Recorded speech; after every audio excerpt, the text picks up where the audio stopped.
Pakistan team के साबिक wicketkeeper Rashid लतीफ़ ने दावा किया है कि पाकिस्तान क्रिकेट बोर्ड के बड़े टीम के कौमी टीम के कप्तान बाबर आजम को नज़रअंदाज करने लगे हैं। गुज़िश्ता रोज़ जनूबी अफ्रीका ने पाकिस्तान को सनसनीखेज मुकाबले के बाद एक विकेट से शिकस्त दी थी, जो वर्ल्ड कप में पाकिस्तान की मुसलसल चौथी हार थी।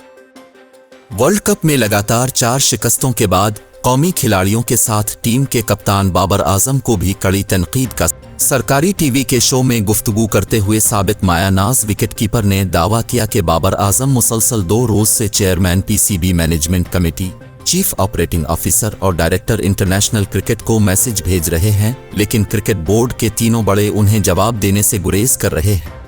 राशिद लतीफ़ ने यह दावा किया कि ज़का अशरफ, सलमान नसीर और उस्मान वाहला बाबर आजम के भेजे गए मैसेजेस को मुसलसल नज़रअंदाज कर रहे हैं।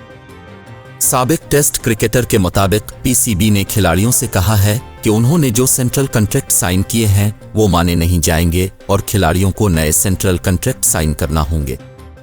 राशिद लतीफ़ का कहना है कि वर्ल्ड कप के बाद बहुत सारी कहानियां सामने आएंगी, ताहम पाकिस्तान क्रिकेट बोर्ड ने ताहाल राशिद लतीफ़ के बयान की तस्दीक या तरदीद नहीं की।